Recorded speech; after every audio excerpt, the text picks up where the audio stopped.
E o monocular, ele tem direito a receber um BPC por ser monocular? Será que monocular é realmente considerado uma patologia que lhe caracteriza como uma pessoa deficiente? A gente vai entender isso aqui. E se você for monocular, é muito importante que você veja esse vídeo aqui completo, com certeza vai lhe ajudar muito. Beleza?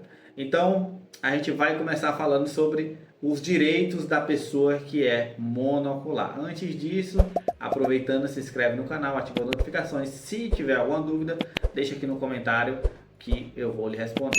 Beleza? O monocular, ele é caracterizado pelaquela pessoa que não tem uma visão em um dos olhos. Ela perde a visão em um dos olhos e, em função disso, ela fica entra, né, como deficiente visual. Atualmente, inclusive, existe até uma lei que garante esse tipo de status para quem tem a visão monocular. Eu queria que vocês entendessem que a visão monocular não é perda de 100% da visão de um dos olhos, não, tá certo?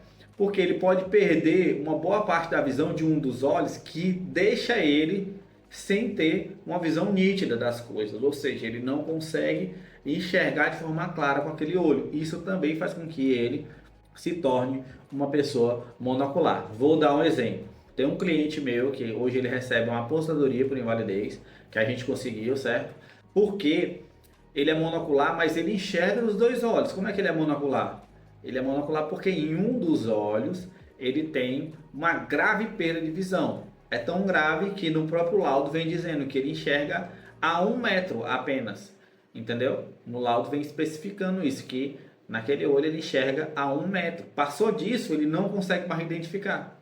Entendeu? Agora, de 1 metro para frente, ele consegue identificar o que é. Com dificuldade, né? Não é tranquilo, não. É com dificuldade. Certo? E isso faz com que ele se caracterize como uma pessoa monocular. No caso dele em específico, ele estava no último mês para perder a carência dele, né, como segurado gratuito. Ou seja, ele tinha sido demitido e ficou naquele período gratuito, certo? No caso dele, como ele recebeu o seguro, ficou por 24 meses no período gratuito. Ou seja, 2 anos passou e ele continuou segurado pelo INSS sem contribuir nada. Se você não sabia disso, agora está sabendo, né? No caso dele, quando ele me procurou, que foi uma grande coincidência, né? Ele veio deixar água aqui e eu conversei com ele, ele já veio falando desse problema dele e eu falei para ele que era advogado e poderia ajudar ele. Quando eu peguei a documentação dele, faltava 15 dias para encerrar esse prazo.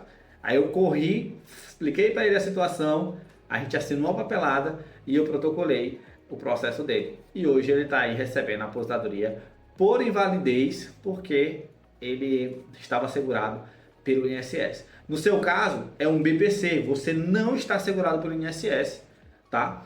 E você é uma pessoa também que tem baixa renda. Mas isso, eu vou já falar sobre os requisitos, né?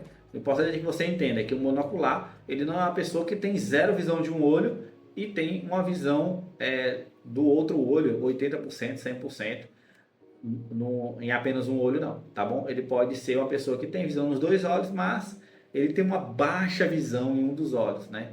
Que é o caso do meu cliente aqui.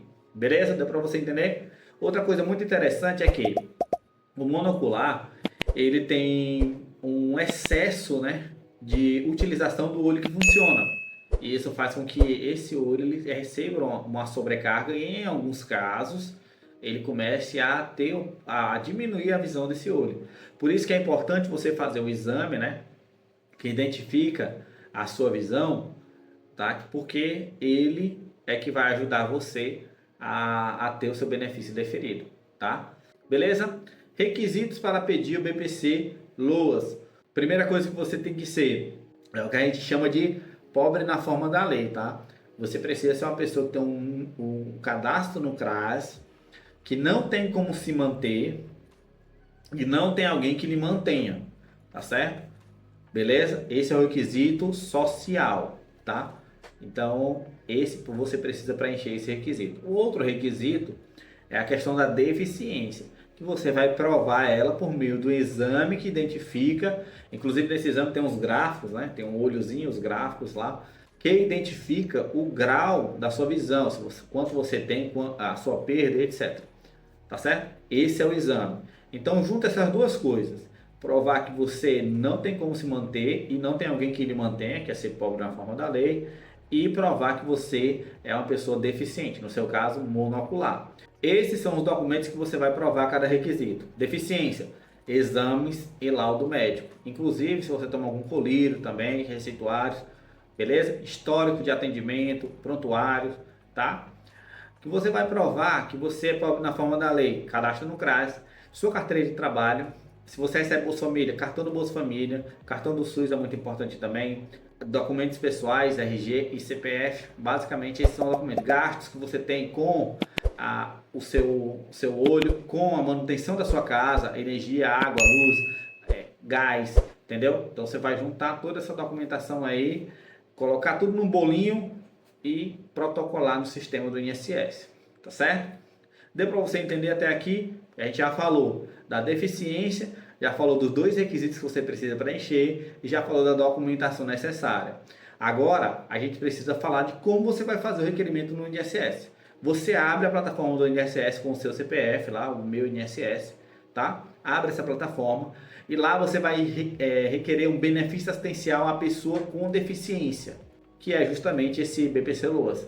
Clica lá no botãozinho, anexa a documentação que você tem, coloca o cadastro no CRAS, coloca a sua identificação, coloca a sua carteira de trabalho, coloca o cartão do Bolsa Família se você recebe, do SUS, coloca a carteira de trabalho, já falei, né? Os seus exames, tá? Você junta tudo, finaliza, aí você no final vai receber um comprovantezinho, tá? Guarda esse comprovante que você fez o requerimento, só esperar eles analisarem.